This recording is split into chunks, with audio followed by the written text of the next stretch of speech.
जीव अनादि काल से अपने स्वभाव के कारण ही संस्कृति के चक्र में फंसा हुआ है, किंतु जब परमात्मा उसी जीव के ऊपर अत्यंत करुणा दृष्टि से देखते हैं तब उसको मनुष्य शरीर की प्राप्ति होती है। और एक बार फिर परमात्मा उसी जीव को जब करुणा दृष्टि से देखते हैं तब उसे सत्संग की प्राप्ति होती है। सत्संग वह दर्पण है जो हमें बोध कराता है हमारी वास्तविक स्थिति क्या है। जीव वस्तुतः आत्मा ही है, वह निर्विकार स्वयं है, किंतु अविद्या के प्रभाव में स्वयं को मन और शरीर समझ बैठता है। जीव तो स्वयं चेतना है, ईश्वर अंश जीव अविनाशी, मामे वंशो सर्वम खलिदम ब्रह्म। ये सारे वाक्य ईश्वर और जीवात्मा की एकता का ही बोध कराते हैं, किंतु जीव अविद्या के कारण स्वयं को शरीर मानता है। जीव शरीर नहीं है, जीव चेतना है। यदि हम स्वयं को शरीर से अलग करके आत्म स्वरूप में स्थित हो जाते हैं तो हम सारे विकारों से तत्क्षण मुक्त हो सकते हैं, सारे क्लेश सारे दुख शांत हो जाते हैं। जानते हैं क्यों? क्योंकि जीव स्वयं अनंत आनंद का महान समुद्र है। हम दुख का भार, दुख का वहन तभी तक सहते हैं जब उन्हें अपना मानते हैं, अपने शरीर में देखते हैं, किंतु शरीर से पृथकता का अनुभव होने के साथ ही हम सारे दुखों से मुक्त हो जाते हैं। क्यों? क्योंकि ईश्वर अंश जीव अविनाशी, जो जीव है वही ईश्वर है। और इतनी भूमिका बनने के बाद पंचम पुरुषार्थ वास्तविक प्रेम की साधना शुरू होती है।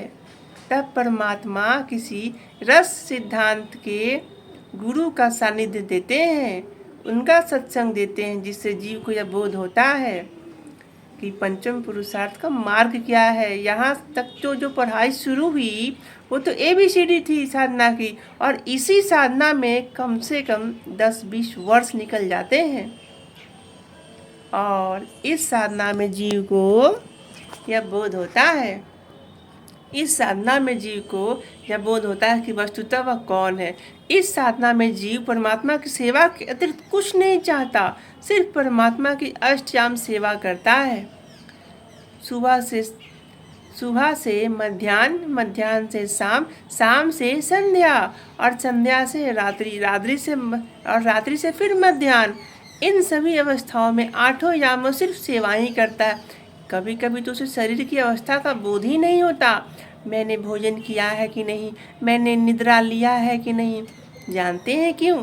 क्योंकि वह धीरे धीरे शरीर से अलग होने लगता है। देखिए, जीव जब तक शरीर में है उसे शरीर के गुणों को वहन करना पड़ेगा, शरीर से वह पृथक नहीं हो सकता बिना निरापद भूमि में प्रवेश किए हुए। किंतु जब वह निरापद भूमि में प्रवेश कर जाता है भगवान की कृपा से, राधा रानी की कृपा से, तब वह क्षमता और एकत्व का बोध प्राप्त करता है। सारा संसार उसे आत्मस्वरूप ही दिखाई देने लगता है। सबके भीतर वह अपने इष्ट श्री सीताराम सरकार, श्री जुगल सरकार, श्री राधा रानी, श्री कृष्ण जी या भगवान शिव को या निर्गुण ब्रह्म को देखने लगता है। सारे शास्त्र, सारे सिद्धांत, सारे वेद वाक्य उसे अब एकत्व का ही बोध कराते हैं। अब वह किसी के साथ भेद नहीं करता और किसी भी सिद्धांत का खंडन मंडन भी नहीं करता, सबको नमस्कार करता है, सबको हृदय से प्रणाम करता है, और अपने इष्ट के प्रति, अनाथ के प्रति धीरे धीरे चलता हुआ वह उनको प्राप्त कर लेता है। यही साधना सभी जीवों की है, मेरी भी और आपकी भी। जिसको परमात्मा यह बोध करा देते हैं वह इस मार्ग में चला आता है। वस्तुतः मैंने जो आपको बताया है यही सारे शास्त्रों का सिद्धांत है।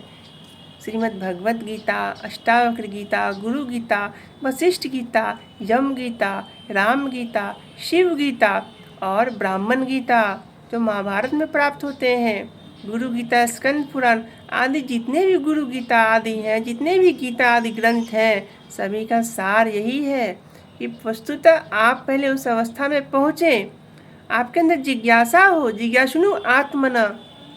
जब आपके अंदर व्याकुलता होगी, देखहूँ हम स्वरूप हरि लोचन, जब तक आपके अंदर व्याकुलता नहीं होगी कि हम अपने श्याम सुंदर को देखें, अपने इष्ट राधा रानी को देखें, तब तक कुछ भी कर लो कुछ प्राप्त नहीं होगा।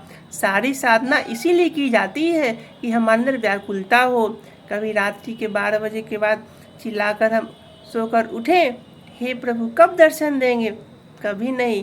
क्यों? क्योंकि हमें संसार के विषय अच्छे लगते हैं, हमें कोई अच्छा लगता है, कहीं हमारा आकर्षण है, पराया धन हमें अच्छा लगता है, हमारी आसक्ति कहीं है। इन सब आसक्तियों को जब हम परमात्मा की ओर मोड़ देते हैं तो कुछ प्राप्त और अप्राप्त नहीं रहता है। सारा संसार अपनी आराध्य राधा रानी का ही स्वरूप दिखाई देता है। इसीलिए आप भी परम तत्व की यात्रा शुरू कीजिए, क्योंकि यह मनुष्य शरीर बड़े भाग से मिला है। दुर्लभो मानुषो देहो देहि नाम छन्भंगुरा तत्रापि दुर्लभम मन्ये वैकुंठ प्रिय दर्शनम संसारे अस्मिन् क्षणार्धो अपि सत्संग देव सेव नाम। यह कोई वॉइस ओवर का वीडियो नहीं है जो आप बोल कोई और रहा है, देख कोई और रहा है और सुन कोई और रहा है। नहीं, जो हमारी लाडली प्रेरणा करती हैं हम बस वही बताते हैं। जय श्री कृष्णा।